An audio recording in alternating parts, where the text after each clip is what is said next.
400 plus feet of crystal acrylic beaded garlands, over 420 SoftTwinkle LED lights, 650 warm lights on a tree, and a 7.5-foot upside down Christmas tree come together to make this incredible tree happen. Now, decorating an upside down Christmas tree is a lot like decorating a regular Christmas tree with some small changes to them. So first off, you're always going to want to set up your tree and fluff. That's a given. I hope you spend the time to fluff your tree. I'm using a 7.5-foot tree. It's an upside down tree, specifically the Vickerman edition. It came with 650 lights already on them. And so as you're unfluffing, you're seeing the light distribution. This tree does not have the realistic type branches, which I think is great. If you want to know more, check out my video about 7 things I wish I knew before I got an upside down Christmas tree. Short version, I think it's great for what we're doing today. So you've got your tree, you fluffed your tree, you assessed the lights if you purchased one with lights on it or you added your base lights. Now I love relaxing SoftTwinkle lights, and I finally found a couple years ago, SoftTwinkle lights. They're literally called SoftTwinkle Lights. They're LED lights from Christmas Light, etc. I have a whole video showing what a crazy impact these lights can have on just a standard Christmas tree. And for a look like this, that's unique and different, and we want that sparkle, we want that wow, you need to get these lights. They will make all the difference in your design, I promise. So you get your lights on. I had 650 lights base, then I added about 420 SoftTwinkle warm LED lights, about 6 strands or so on here to really get that magical glow going. I love warm lights because I think they're soft and relaxing, but if you're into the cool lights or you want multicolor lights, they have a ton of different options, as well as things like blue, purple, red. I think they have orange. I've used amber ones before for other looks. So many options. Okay, so get your lights up there. You have your tree fluffed, and then what? Well, on a traditional Christmas tree, you would focus on the top of the tree. So in here, we added leftover champagne sprays, picks, florals that I had just to kind of create almost a halo effect, as well as do some double duty and fill in some of the gaps along the top. I had champagne picks that were smaller or I had cut up over the years. Those are used on the narrower portion of the trees where you can't put a 24 or 36-inch spray because it'll just pop out the other end. But short picks or picks that you cut up will help fill in the lower gaps. Unfortunately, I didn't have enough sprays and picks to fill in everything, so I used some of my shatterproof champagne ornaments that I previously used in my navy and champagne Christmas tree a couple years ago, before navy was like crazy popular like it is here now. If you don't have ornaments, you don't want to have ornaments, this tree is the tree of your dreams, because you can put finials, you can put snowflakes, you can put icicles, you can put 400 feet of crystal garland on it. So we have the lights, we have the topper. I added 5 55-inch champagne metallic garlands from David Christopher's. I don't think they're available this year. I did look to see if I could buy more, but alas, I could not find any, so I think they're out of stock. Anyways, those garlands created the sculptural element on the bottom of the tree, helping you build up that kind of dramatic sculptural installation look. If I could get more, I absolutely would have added probably about 3 or 4 more strands just to really get that circular cyclone kind of look going. But if you don't even have garlands, that's fine too. It's not necessary. Okay, lights, garlands, tree topping, all done. You filled in the holes with ornaments. And now comes the super fun and remarkably easy part. Full disclosure, I do work for ShopWildThings. No, I do not get paid to say this. I literally bought all of these garlands with my own money because, well, they're just gorgeous and they're sparkly and they're perfect. So you can buy these garlands in curtain form, chandelier form, rolls of bead forms, but sometimes they offer a bag of beads, which is all sorts of different lengths depending on what you're getting, different finishes, beading. I mean, it really can vary depending on what they have. But I opted for one bag of the diamond non-iridescent crystal beaded acrylic garland pieces. The bag that I got was a 3-foot length, so that's why we see a lot of them along the top.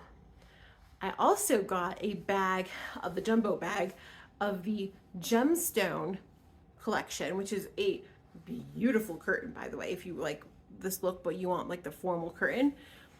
And that bag was super fun to work with because it was already pre-cut. It was ready to go. They had 12 inches all the way up to 44 inches in length, all in this bag, neatly tied in sections. So I opened it up. I knew exactly how long each one was. And so when it came down to it, I really only had to cut maybe about a half a dozen of these to really fill in the gaps. So that put me at just over 400 feet of the acrylic beaded garlands that you see behind me and over here. Now the great thing about this is you use the smaller ones at the top and then you work your way up with the longer ones. There's no rhyme or reason, or did you do a diagonal, or did you put this red next to blue, next to green, next to purple? You know, they're all clear, they're all non-iridescent, they're all gonna sparkle. As long as you put your lights on and distributed them well, all you have to do is spread them out. There's no crazy logic or this way, that way. You just hang them because they're so lightweight. You do not need hangers. Like, that is my Christmas gift to you. If you hate ornaments and or the ornament hangers that are hitting the butt and they go everywhere and they tangle, you don't need any for this tree. I don't think there's any on here, to be honest with you. These are such lightweight and so sparkly. It's like the perfect combination because you literally just put the garland on, and then at the end, because of these wiry branches, you can just tilt them up if that branch needs it. But because they're so lightweight, they don't bend the branches. So how cool is that, right? You can literally just work your way up.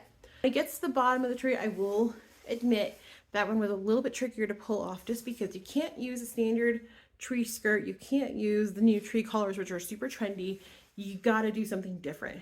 So I was resourceful and tried to work with what I had. And what I had was a lot of plastic bags and some tablecloths. As you can tell, the boys love sleeping under. Our dogs are underneath there every day laying down. And I think it's because I use extra plastic bags that you get from your grocery store, Walmart, wherever, stuff them together, make a nice kind of almost pillow. You could use old, your summer clothes. Use your summer clothes, bunch them up. What we're trying to do is create mass and volume that we can then drape a pretty fabric.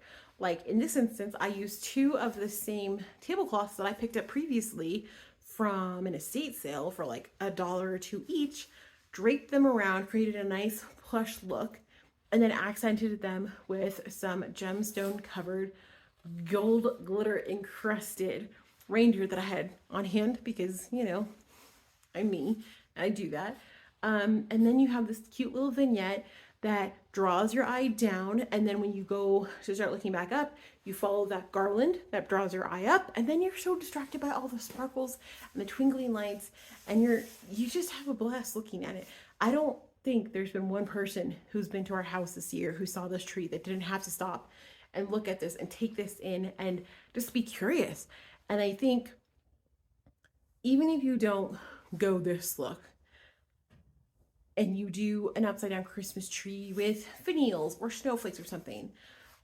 I loved this tree when I put it together, but knowing that I've had grown-ass men in their 50s and 60s here who have seen a lot of Christmas trees in their years, not to mention women who have been over, who have all been like us and sat on Pinterest for an exorbitant amount of time looking at professionally decorated $10,000 Christmas trees, who come in and just have this sense of wow and curiosity. Like, that's impressive to do for adults.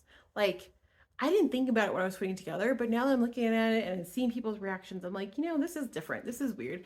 And it's great because, you know, we so often get caught up in making sure the kids have a good time at Christmas and the little ones do, and it is important, of course. But I think as adults, it's kind of hard to like have that wow factor in a winter wonderland, Christmas, holiday, whatever tree that you want to do. And so to be able to do that and also use fairly non-traditional elements like an upside down tree, like the crystal garlands, like more unusual but wonderful soft twinkle lights that aren't that kind of like strobe light effect, that's pretty cool. That's, I mean, who can say they did that? So before I just turn around and start staring at these lights because they're so beautiful, I applaud you if you've made it this far and are even considering an upside down Christmas tree of any type in the future. If you have any questions, I am a DM away on Instagram, which is the quickest way to get a response from me. And you can always leave a comment down below, and I will do my best to help guide you in what I at least have learned so far with my upside down Christmas tree and unique ornament collection. I hope if you feel like you want something different, you want something new, that you take the leap, because I do not regret this one bit. There are 7 things I wish I knew before I got one. You can watch that later. At the end of the year, you know what's going to happen? I'm going to throw all of these lights, all of these beautiful strands of garlands. They're going to go in some Ziploc baggies so they don't get tangled, and I have them separated by size. And this whole tree is going to go back in its original box, and all of the decor and the lights are probably only going to take 1 Rubbermaid. And I think if for no other reason, that should get some serious bonus points, because my other tree, this sucker is going to take boxes to put away. And it's great and it's beautiful and it's worth it if you're into it. But 1 box versus 6 boxes makes a difference. So if you're short on space, storage, or just want something different, this might be the tree for you. All right, friends, thank you so much for joining me on this crazy adventure. I hope you have a wonderful holiday season. Bye.